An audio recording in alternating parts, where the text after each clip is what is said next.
Seja muito bem-vindo, muito bem-vinda à série Fundamentos para Crescer Bem. Aqui vou compartilhar informações valiosas que vão ajudar seu filho a crescer bem, isto é, crescer no máximo do seu potencial. E eu sou Isabela Pesutti, o tema de hoje é excesso de peso da criança é assunto de adulto. Bom, gente, um documento da World Obesity, publicado em outubro de 2019, ele mostra os índices de excesso de peso de crianças e adolescentes no mundo todo. E esse documento, ele coloca que sem intervenções aí substanciais para a gente prevenir, para tratar a obesidade infantil, o número de crianças aí com idade escolar e adolescentes que vivem com obesidade deverá aumentar de 150 milhões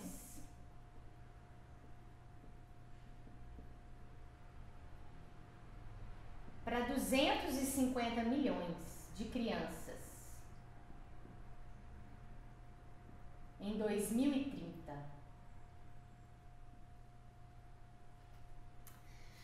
E a gente, o Brasil, ele será o quinto país em número absoluto de crianças obesas. Aqui no Brasil serão mais de 7 milhões de crianças.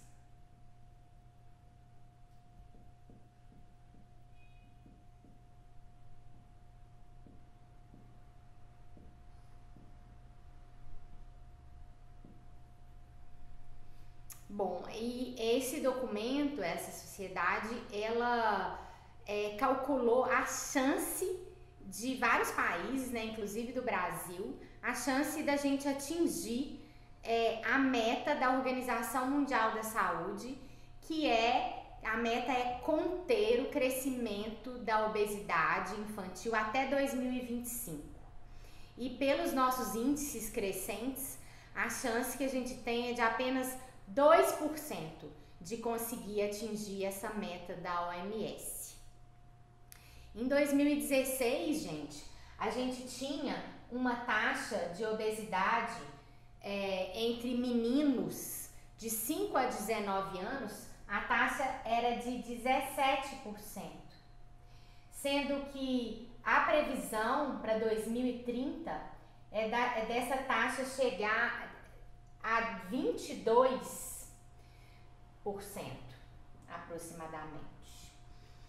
Então, assim, a medição, esses números, por si só, não são nenhum progresso, não adianta só ter conhecimento desses números, mas é importante esse conhecimento para a gente se sensibilizar, para a gente encarar esse problema aí de frente, para a gente tomar uma atitude mesmo. Se a gente não fizer nada para prevenir, para tratar a obesidade infantil, o número de crianças aí, de adolescentes que vivem aí com excesso de peso só vai aumentar.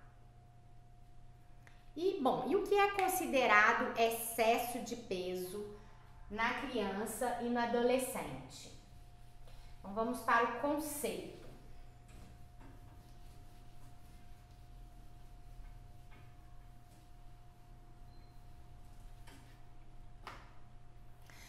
Na prática, os médicos, eles avaliam se uma criança está acima do peso utilizando as curvas de referência que estão na caderneta da criança, tá? E é a curva do índice de massa corporal que fala pra gente se a criança está acima do peso.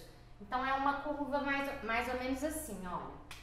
A gente tem a média aqui do IMC. Eu vou explicar o que é IMC para vocês, tá?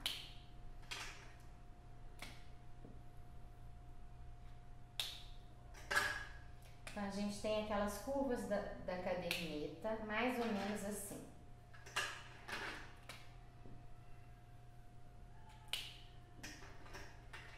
Aí aqui a gente tem o índice de massa corporal, que é esse IMC por idade.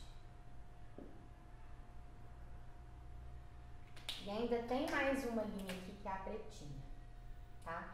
Então, aí a gente vê o índice de massa corporal, gente, a gente calcula ele avaliando o peso e a altura da criança. Então, é o peso, isso para adulto também é igual, tá? É o peso dividido pela altura em metros ao quadrado.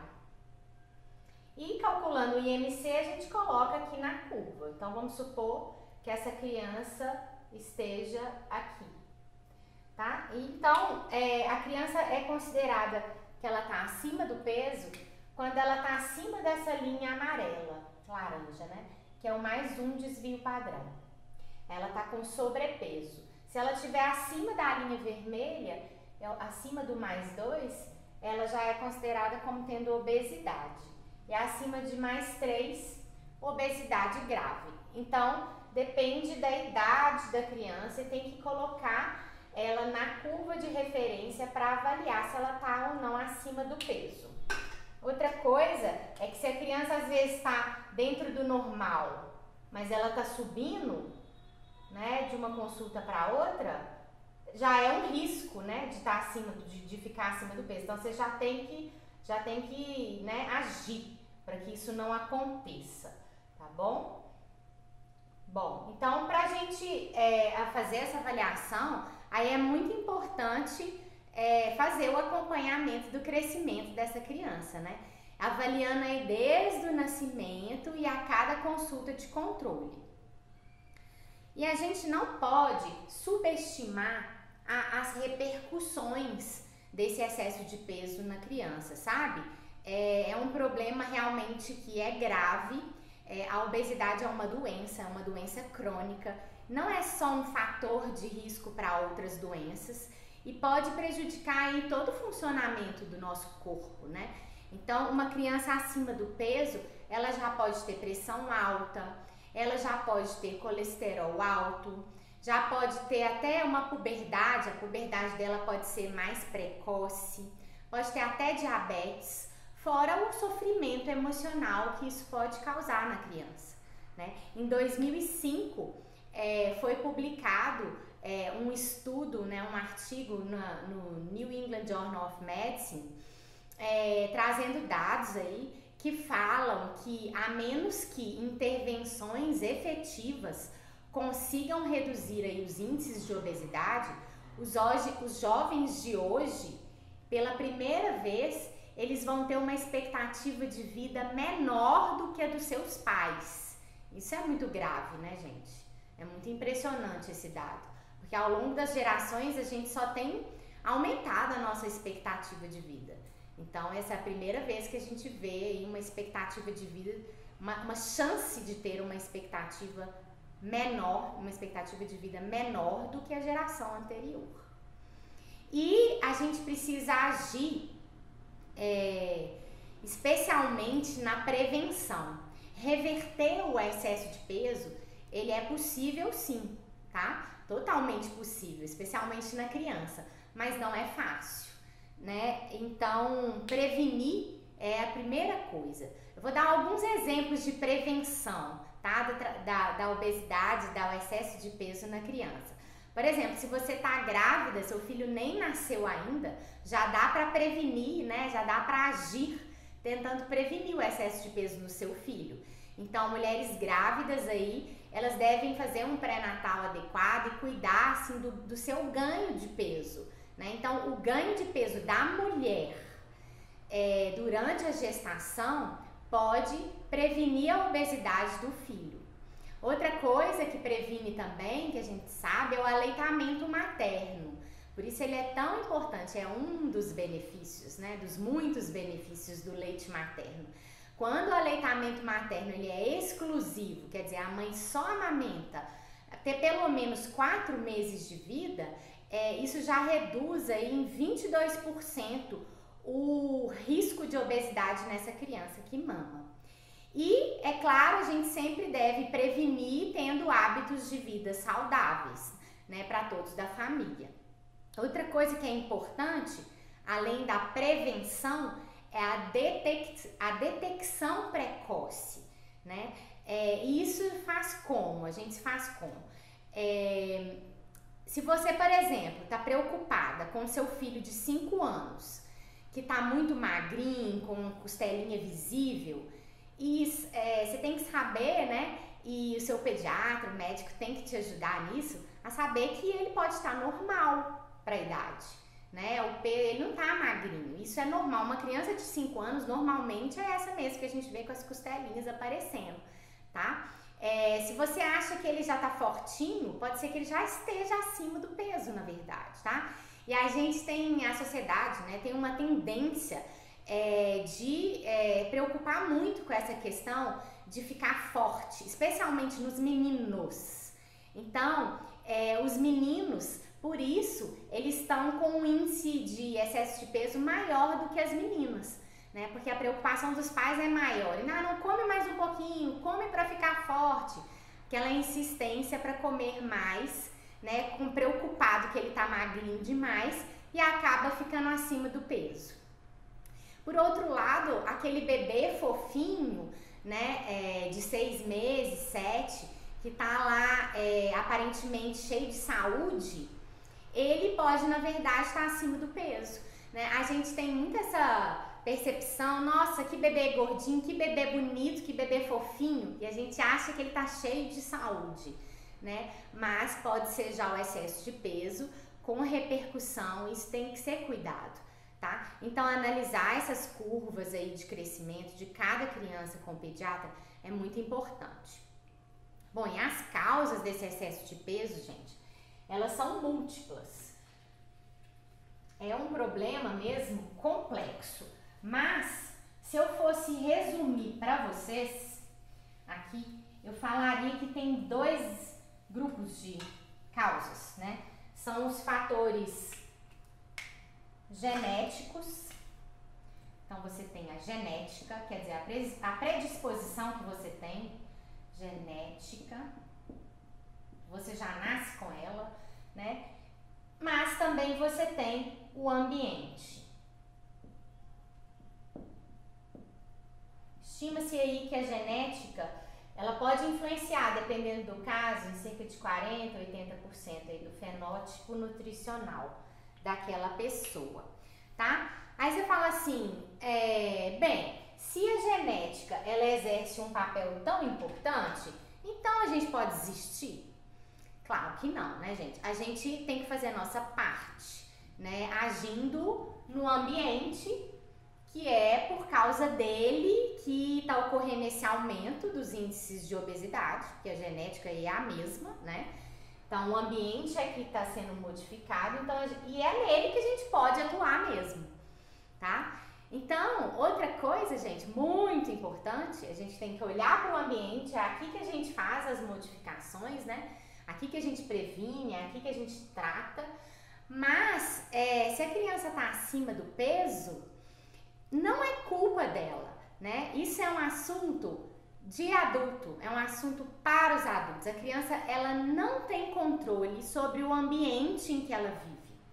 Nós adultos, sim. Tem estudos bem interessantes, né? Os estudos mais promissores em relação a tanto a prevenção quanto ao tratamento da obesidade infantil, eles não olham só para a criança, eles olham especialmente para os pais, para o ambiente familiar, né? Que são os modelos para os filhos, né? Então, por exemplo, teve um estudo grande que avaliou mais de 10 mil crianças, né? Que viram aí a associação entre vários aspectos da parentalidade e os consequentes desfechos aí, resultados na saúde dos filhos, tá? E eles viram que pais que foram considerados pais responsivos, tá? Eles tinham menores índices, tinham filhos com menos ansiedade, com menos depressão, com menos uso de drogas, com menos excesso de peso,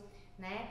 Então, esse estilo parental responsivo é o que foi associado aí a menores índices de obesidade na criança, de excesso de peso, tá? E também se observou uma relação aí entre número de refeições feitas em família, né, juntos, sentados à mesa. Esse hábito é comum entre famílias com pais desses pais responsivos, né? Essas refeições em família foram associadas aí a melhor autoestima das crianças, maiores satisfações, maior nível de satisfação com a vida dessas crianças, além de todos esses outros aspectos que eu falei, inclusive o excesso de peso, tá? Então, esse estilo parental responsivo é aquele que é o equilibrado, né? Ele equilibra firmeza e gentileza ao mesmo tempo, tá? É esse que está associado aí a menores índices de tanto de excesso de peso quanto de seletividade alimentar. E assim, vou dar algum exemplo. Eu já atendi várias crianças com excesso de peso no meu consultório.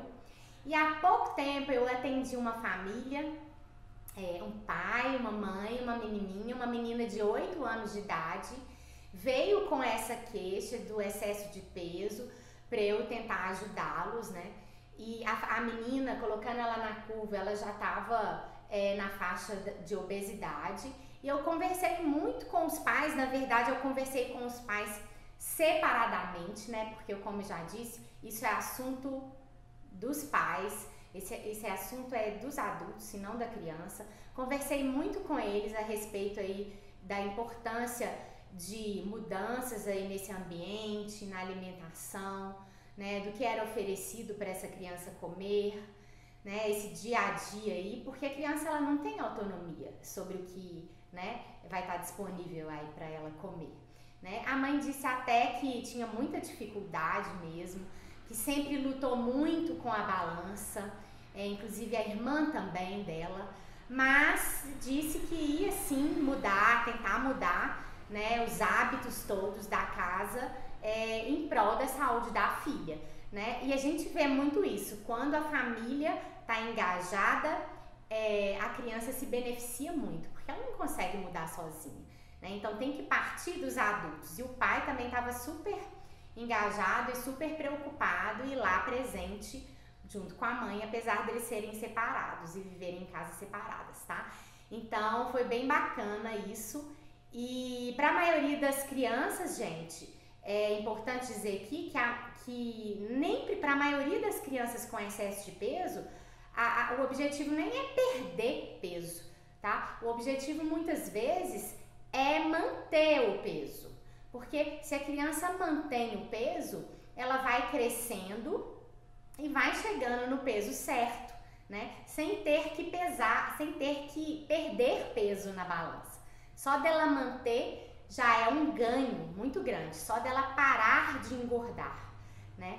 E essa mudança, ela deve ser feita, né, por toda a família, como eu disse, e não só com foco na alimentação, mas em todo o estilo de vida da família, né? Então tem que ocorrer uma mudança no estilo de vida.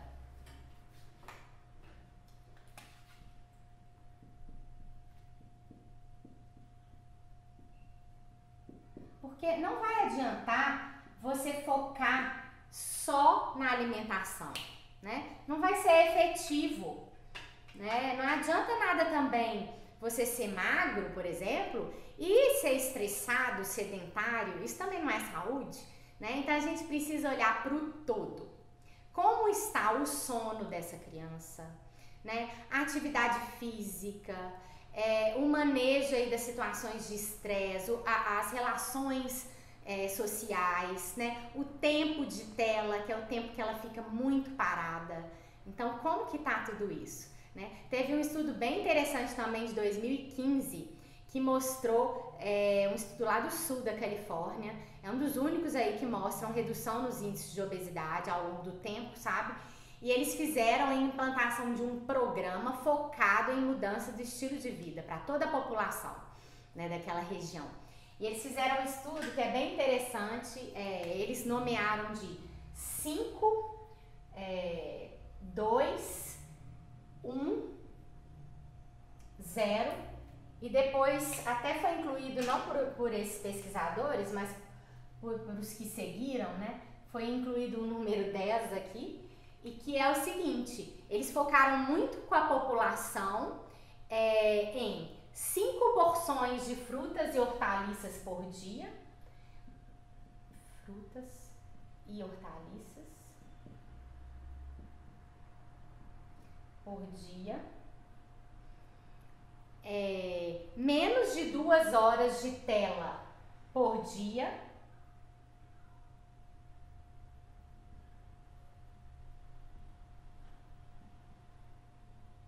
Uma hora de atividade física por dia.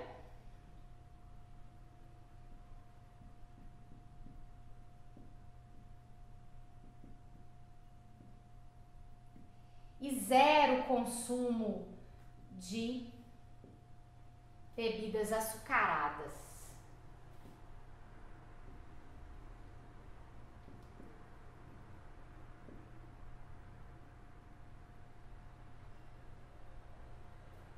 Depois, como eu disse, eles incluíram 10, que eram 10 horas de sono por dia. A gente sabe que dormir é muito importante, até isso repercute muito na regulação de todos os nossos hormônios e inclusive nesse mecanismo de fome, de saciedade, tá? Então, é muito importante um sono reparador, né? Um sono com quantidade de horas adequada e também com qualidade. E a gente sabe que a criança, ela não tem uma necessidade igual dos adultos de, tipo, 8 horas de sono por dia, né? A criança, o adolescente também precisa dormir mais, tá? Então, é recomendado aí 10 horas de sono por dia, tá? Então, outra coisa, então, esse estudo foi bem interessante, né? Ele focou em mudança do estilo de vida. E outra coisa muito interessante agora em relação à alimentação, que eu venho sempre falando, é a questão dos ultraprocessados. O que são os ultraprocessados, né? São aqueles alimentos, eles processados pela indústria, né? Que são adicionados a eles vários ingredientes. Eles têm uma lista grande de ingredientes, então muitas vezes adicionados sal, açúcar, gordura, aromatizantes, conservantes. Então, o consumo de ultraprocessados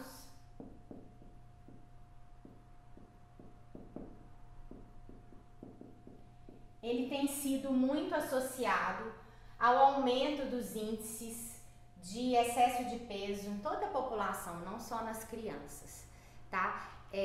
Esses alimentos, muitas vezes, eles são hiperpalatáveis. O que é hiperpalatável? Hiperpalatáveis. Eles têm excesso de sal, de gordura ou de açúcar, ou de ou de ambos, alguma combinação desses três. E isso faz com que eles sejam irresistíveis, né? Por quê? Porque eles ativam o sistema de recompensa do nosso cérebro. Eles estimulam a produção de dopamina, que é um hormônio do prazer. Então, por isso é tão difícil parar de comer, mesmo já estando saciado. Tipo, é impossível comer só um? É isso mesmo, tá? Tem até um estudo bem interessante. É um estudo experimental, na verdade. Eles pegaram, só que com adultos, mas eu acho que dá pra gente aprender muito com isso. Eles pegaram 2 grupos de adultos e por 14 dias esses adultos ficaram aí confinados, tá? E um grupo recebeu comida saudável. O outro grupo recebeu alimentos ultraprocessados. Só que tinham o mesmo conteúdo calórico, mesma quantidade de gordura e de proteína das refeições. Só que elas estavam disponíveis, eles podiam ser consumidas o tanto que quisesse. E aí o que eles viram? Que o grupo de adultos que tinha os alimentos ultraprocessados disponíveis, eles comeram muito mais. E com isso ganharam peso. Ao contrário dos adultos que recebiam livremente comida saudável, né? Por quê? Porque a comida de verdade, ela dá saciedade, né? Então eles não comiam tanto, enquanto o grupo que recebeu alimentos ultraprocessados, o junk food, né? eles comiam, eles não, né, não tinham essa regulação de saciedade. O corpo nem reconhece como uma comida. Então, como eu disse, são hiperpalatáveis, né? Então, eles comiam muito mais. Então, eles viram que uma redução aí do consumo de ultraprocessados pode ser uma estratégia efetiva aí para a prevenção e para o tratamento da obesidade. Também tem vários estudos já mostrando, tá? Até na criança, uma associação com consumo de ultraprocessados e obesidade e pré-diabetes e hipertensão, que é pressão alta, e colesterol alto também. A indústria, gente, a indústria alimentícia, ela utiliza estratégias de neuromarketing, tá? Que associam aí os seus produtos a aspectos positivos, sedutores, né? Para sutilmente influenciar nosso consumo. Então, estão associados a pessoas bonitas, saudáveis, a esportes, né? A saúde. Então, já foi demonstrado que essas propagandas, elas predispõem muito o consumo aí automático de determinados alimentos, tá? Até impossibilitando aí qualquer controle por parte do consumidor atingido por essas propagandas. Eles têm os estudos assim mostrando como atrair, né, os consumidores, como fazer com que eles consumam mais. Então eles têm a fórmula certa, é tudo muito estudado, até com imagens de ressonância magnética, o que ativa mais aquele centro da recompensa, tá? Então, se nós adultos, nós somos atingidos por essa propaganda, imagina as crianças. As crianças não têm filtro, né? Então, a gente precisa proteger de alguma forma, né? Na medida do possível. Controlando aí as telas, as propagandas, né? E também controlando o que entra de produto na nossa casa. Bom, e a mudança, gente, de comportamento, de estilo de vida, ela não é fácil, né? Realmente essa mudança de hábitos não é fácil, mas é um processo que deve ser gradual e levando em consideração a particularidade, a realidade de cada família, né? Então, por isso que não existe, qual que é a dieta ideal para emagrecer? Não existe, né? Cada pessoa é uma, cada família é uma. E eu nem gosto de chamar dieta no caso das crianças. Por quê? Porque elas não precisam fazer dieta. Elas precisam ter uma alimentação saudável, tá bom? E se você é mãe ou pai que tá passando por esse problema aí na sua casa e quer fazer uma mudança de hábitos, né? Eu vou deixar aqui algumas considerações aqui que podem ser úteis para você.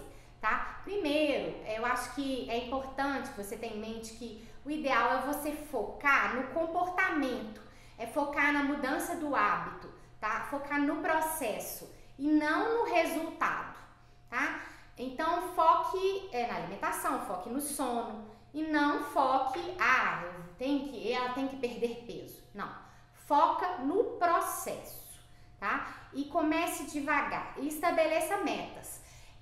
As metas, gente, estabeleça metas que a gente chama de metas SMART. Não adianta você falar assim, o ano que vem eu quero emagrecer. Não, essa é uma meta muito, eu quero ganhar mais dinheiro. É uma meta muito pouco específica, tá? E muito pouco provável de você conseguir esse resultado com uma meta assim tão pouco específica. Então, o ideal é a gente traçar metas mesmo, que são as metas SMART. Então, as metas SMART, por que elas têm esse nome? Porque no inglês, né, elas são específicas, elas são mensuráveis, elas são atrativas, elas são realistas e elas têm um tempo definido. Então, como eu dei aquele exemplo, não fale assim, eu quero que minha filha emagreça o ano que vem. Não. Primeiro que essa meta está focada no resultado. Como eu disse, o melhor é você focar no processo. Então, você precisa estabelecer, não é também só você, talvez em conjunto com a sua filha, com o seu filho, com a sua família, estabelecer metas aí mais específicas. Por exemplo, essa semana nós vamos tomar café juntos todos os dias, de segunda a sexta, tá? Então, essa meta é bem específica, é tomar café da manhã juntos, né? Não pular o café da manhã, que isso é um hábito muito frequente. Então, tomar café da manhã juntos. É mensurável, dá para avaliar se você conseguiu atingir essa meta ou não.